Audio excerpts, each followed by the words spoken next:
नमस्कार दोस्तों, जय हिंद जय Bharat. Welcome my YouTube channel CDRK Saini BEd classes. देखिए, हम अध्ययन कर रहे हैं जेंडर, विद्यालय और समाज। इस पेपर के अंतर्गत आज की क्लास में हम जेंडर संवेदनशीलता में शिक्षा की भूमिका। देखिए, जेंडर संवेदनशीलता प्रदान करने में शिक्षा की क्या भूमिका होती है, यह टॉपिक आपकी परीक्षा की दृष्टि से अति महत्वपूर्ण है।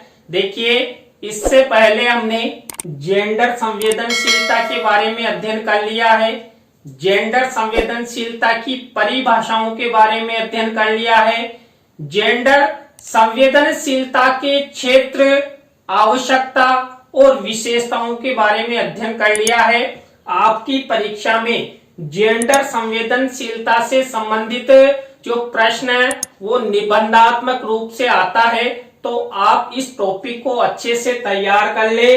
तो आप यदि हमारे YouTube चैनल पर पहली बार आए हैं तो हमारे YouTube चैनल को सब्सक्राइब करें और पास ही बने बेल आइकन के बटन को जरूर दबा देवे, जिससे हमारे द्वारा जब भी कोई न्यू वीडियो अपलोड किया जाए या लाइव क्लास चलाई जाए तो उनके नोटिफिकेशन आपको मिल सके और आप अच्छा अधिगम करते हुए परीक्षा की अच्छी तैयारी आपकी हो सके।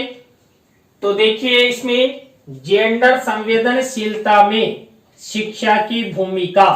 देखिए, पहला बिंदु, शिक्षा के माध्यम से भिन्न भिन्न लिंगों के प्रति जड़तावादी दृष्टिकोण को समाप्त किया जा सकता है। यहां पर मेन है जड़तावादी दृष्टिकोण। देखिए, हमारा भारतीय समाज अंधविश्वासी रहा है, रूढ़िवादी रहा है, परंपरावादी रहा है। तो हमारे समाज में जो ये रूढ़ियां हैं, परंपराएं हैं, मान्यताएं हैं, अंधविश्वास है और किनके प्रति, लिंग के प्रति, तो इन सब को यदि हम सबको समाप्त करना है तो लिंग संवेदनशीलता अपनानी होगी। और ये लिंग संवेदनशीलता शिक्षा के माध्यम से आ सकती है। आप सब जानते हैं कि शिक्षा के द्वारा जो समाज में अंधविश्वास, रूढ़ियां, परंपराएं, मान्यताएं हैं वो खत्म होती जा रही है। तो यहाँ पर जेंडर संवेदनशीलता में शिक्षा की भूमिका यही है कि जो जड़तावादी दृष्टिकोण है इसको हम समाप्त कर सकते हैं। दूसरा बिंदु देखिए, यहां पर शिक्षा विपरीत लिंग के प्रति, शिक्षा विपरीत लिंग के व्यक्तियों की आवश्यकताओं, रुचियों एवं दृष्टिकोणों को समझने में सहायक होती है। देखिए, विपरीत लिंग, विपरीत लिंग का आशय यहां पर हमने अध्ययन किया था कि समाज में स्त्रीलिंग, पुल्लिंग और न्यूट्रल ये तीन रूप पाए जाते हैं।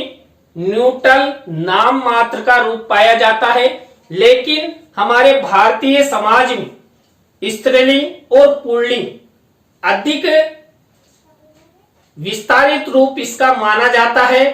महिला और पुरुष मिलकर ही समाज को आगे बढ़ाते हैं। तो यहाँ पर विपरीत लिंग के प्रति आकर्षित होना, देखिए, जब किशोर अवस्था होती है तो किशोर अवस्था में विपरीत लिंग के प्रति आकर्षित होया जाता है, यानी कि जो लड़का है वो लड़की को चाहने लगता है और लड़कियां लड़कों को चाहने लगती है। तो यहाँ पर विपरीत लिंग से आशय महिला और पुरुष से ही, यहाँ पर पुरुष यानी कि विपरीत लिंग पुरुष का महिला। अब महिलाओं की जो आवश्यकताएं हैं, उसकी रुचियां हैं, उनके दृष्टिकोणों को समझने में सहायक होता है। ऐसे ही मान लीजिए महिला का विपरीत लिंगी होगा पुरुष, तो पुरुषों की जो आवश्यकताएं हैं, रुचियां हैं, दृष्टिकोण है, उनको समझने में सहायक होता है। तो यहाँ पर इनको शिक्षा के माध्यम से महिला और पुरुष की आवश्यकताओं को, रुचियों को, दृष्टिकोणों को आसानी से समझा जा सकता है। और यदि उनमें किसी भी प्रकार की असमानताएं, भेदभाव है तो जेंडर संवेदनशीलता के माध्यम से हम उन्हें दूर कर सकते हैं। थर्ड बिंदु देखिए यहाँ पर, शिक्षा के माध्यम से भिन्न लिंग के बालक बालिका परस्पर समझ विकसित कर सकते हैं। देखिए, मान लीजिए बालक और बालिका है, मान लीजिए बालक नहीं चाहता मैं बालिका का सहयोग करूं, या बालिका नहीं चाहती कि मैं बालक का सहयोग नहीं करूं, लेकिन यदि वो शिक्षा प्राप्त कर लेते हैं तो उनमें जेंडर संवेदनशीलता अपनाने का गुण आ जाता है, उनकी समझ विकसित हो जाती है कि हमें चाहे पुरुष हो या महिला हो एक दूसरे का सहयोग करना चाहिए, एक दूसरे को समझना चाहिए, एक दूसरे को आगे बढ़ाने का प्रयास यहाँ पर करना चाहिए। इसके बाद शिक्षा के माध्यम से सामाजिक मूल्यों को पुनः स्थापित किया जा सकता है। देखिए, समाज में यदि जेंडर संवेदनशीलता होगी और शिक्षा का प्रचार प्रसार होगा तो हमारे जो सामाजिक मूल्य हैं जिनका पतन होता जा रहा है उनको पुनः स्थापित किया जा सकता है। किसके माध्यम से? शिक्षा के माध्यम से। किस क्षेत्र में? जेंडर संवेदनशीलता के क्षेत्र में। इसके बाद नेक्स्ट बिंदु है, शिक्षा के माध्यम से अनावश्यक वर्जनाओं को समाप्त कर बालक बालिका के लिए समान रूप से विकास एवं उन्नति के अवसर सुनिश्चित किए जा सकते हैं। देखिए, हमारे भारतीय समाज में जो जेंडर भेदभाव है, असमानताएं हैं, कई प्रकार की ऐसी अनावश्यक वर्जनाएं हैं जो लिंग के प्रति उपयुक्त नहीं है, उन वर्जनाओं को समाप्त करें। बालक बालिका, चाहे बालक हो या बालिका, सबको समाज में अच्छा सम्मान, पद और प्रतिष्ठा प्रदान कर हम उनको उनका विकास कर सकते हैं, उनका फ्यूचर बना सकते हैं। जिस तरह हम चाहते हैं कि बालकों का विकास हो, उसी तरह हम बालिकाओं का विकास आसानी से कर सकते हैं। नेक्स्ट बिंदु है, शिक्षा समाज में लैंगिक संवेदनशीलता के प्रचार प्रसार में सहायक हो सकती है।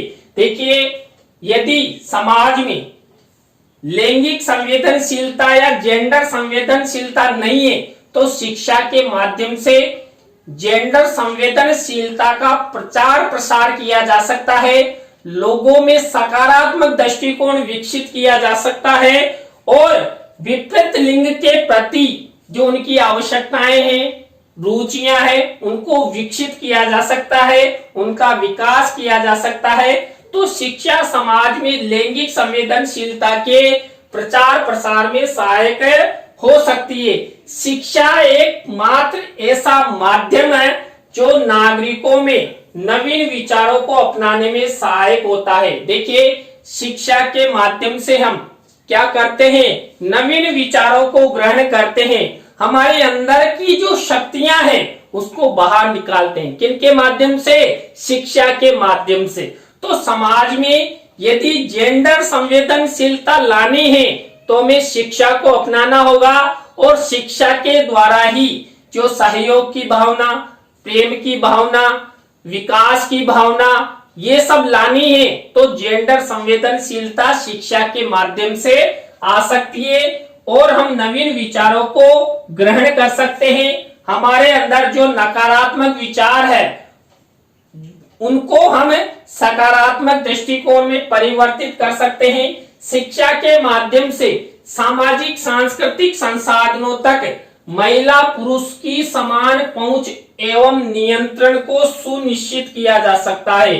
देखिए, शिक्षा के माध्यम से जो हमारी सामाजिक सांस्कृतिक संसाधन है जिनकी प्राप्ति सभी को, चाहे पुरुष को हो या महिलाओं को, यदि सबकी समान पहुंच बनानी है तो हमें जेंडर संवेदनशीलता अपनानी होगी और वो जेंडर संवेदनशीलता शिक्षा के माध्यम से ही आ सकती है। शिक्षा के माध्यम से ही सबका विकास हो सकता है।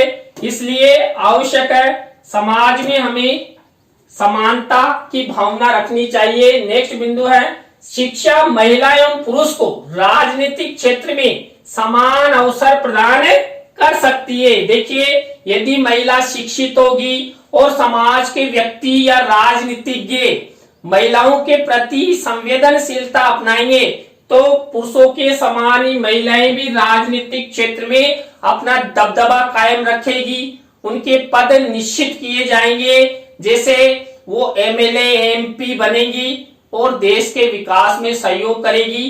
तो सबसे आवश्यक है शिक्षा। शिक्षा से ही जागरूकता आती है, जागरूकता के द्वारा ही संवेदनशीलता अपनाई जा सकती है। तो यहाँ पर राजनीति क्षेत्र हेतु शिक्षा अति आवश्यक है। नेक्स्ट बिंदु है शिक्षा के माध्यम से लिंग आधारित आर्थिक असमानता को दूर किया जा सकता है। देखिए हमारे समाज में लिंग आधारित आर्थिक न्यूनता अधिक है। महिलाएं आर्थिक रूप से अधिक जूझती रहती है, वो पुरुषों पर आश्रित अधिक रहती है। यदि महिलाएं शिक्षित होगी और उनके प्रति जेंडर संवेदनशीलता अपनाई जाएगी तो महिलाओं के विषय में जो आर्थिक असमानता है, इस आर्थिक असमानता को हम दूर कर सकते हैं और उन्हें आर्थिक मजबूती प्रदान कर पुरुषों के समान उनका भी विकास किया जा सकता है। शिक्षा के माध्यम से समान कार्य के लिए समान वेतन की व्यवस्था की जा सकती है। देखिए यदि हम समाज में जेंडर संवेदनशीलता अपनाएंगे किसके माध्यम से? शिक्षा के माध्यम से। और शिक्षा के माध्यम से ही जेंडर संवेदनशीलता आ सकती है। तो इस हेतु कई बार महिलाएं जो कहीं पर भी कार्य करती है तो वहां पर पुरुष और महिला में जो वेतन संबंधी भेदभाव किया जाता है, वो वेतन संबंधी भेदभाव भी आसानी से खत्म किया जा सकता है और उन्हें समान वेतन मिलने से वो आर्थिक रूप से मजबूत हो सकती है, उनका विकास हो सकता है।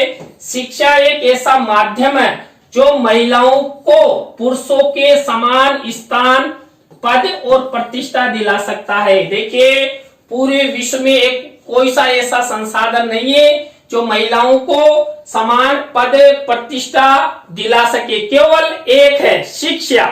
शिक्षा के माध्यम से ही महिलाएं अपने अधिकारों की प्राप्ति कर सकती है, अपने पदों को प्राप्ति कर सकती है, अपने स्थान यानी कि जहां महिला का स्थान है पुरुषों के समान बराबरी का दर्जा उसको प्राप्त कर सकती है और समाज में उसे अच्छी प्रतिष्ठा मिल सकती है, वो शिक्षा के और जेंडर संवेदनशीलता के माध्यम से। शिक्षा के द्वारा महिलाओं को भी तकनीकी क्षेत्र में अवसर प्रदान हो सकते हैं। देखिए हम जेंडर संवेदनशीलता अपनाएंगे और शिक्षा के द्वारा जागरूकता लाएंगे कि महिलाओं को भी तकनीकी क्षेत्र में हमें भेजना चाहिए। जैसे पुरुष तकनीकी क्षेत्र में इंजीनियर बनते हैं या कोई अन्य कार्य करते हैं, वैसे ही महिलाओं को भी हमें तकनीकी क्षेत्र में भेजना चाहिए और उनका विकास करना चाहिए, उनको भी अवसर प्रदान करने चाहिए।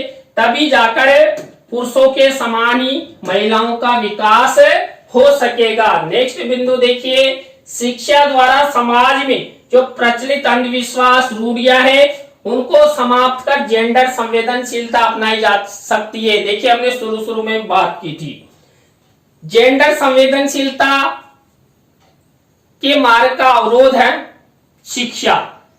क्यों? क्योंकि हमारे भारतीय समाज में हमारी जो प्राचीन पीढ़ी है वो शिक्षित नहीं है, निरक्षर है। इस कारण समाज में सामाजिक संवेदनशीलता जो आनी चाहिए, जेंडर के प्रति जो संवेदनशीलता अपनानी चाहिए वो नहीं अपनाई जा रही।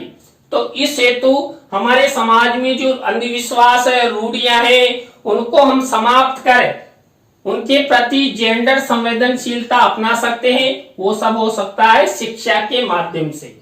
शिक्षा समाज के प्रत्येक नागरिक को जीवन जीने के प्रत्येक क्षेत्र में समान अवसरों के साथ साथ उनका भविष्यकृत विकास कर सकती है। देखिए शिक्षा के माध्यम से ही सबका भविष्यकृत विकास होता है। आप सब अध्यापक बनने जा रहे हैं और किसके माध्यम से आप शिक्षक बनने योग्य हुए? शिक्षा के ही माध्यम से।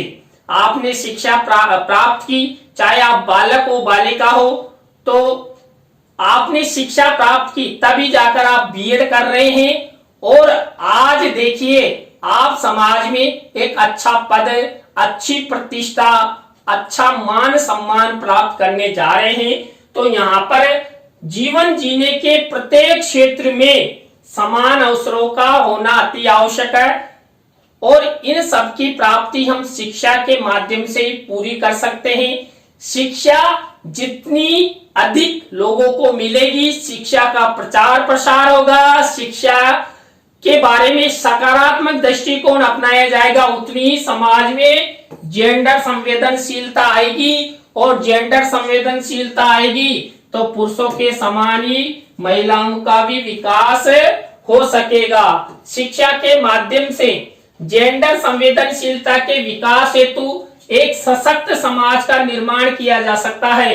देखिए, सशक्त समाज का निर्माण होगा तो हमारे राष्ट्र का विकास होगा। यदि हमें हमारे राष्ट्र का विकास करना है तो हमें सशक्त समाज की स्थापना करनी होगी और सशक्त समाज की स्थापना शिक्षा के माध्यम से ही हो सकती है। शिक्षा में के माध्यम से लोग जागरूक होंगे और जागरूक होंगे तो जेंडर संवेदनशीलता अपनाएंगे और जेंडर संवेदनशीलता अपनाएंगे तो पुरुषों के समान महिलाओं का विकास होगा, ये स्वाभाविक है।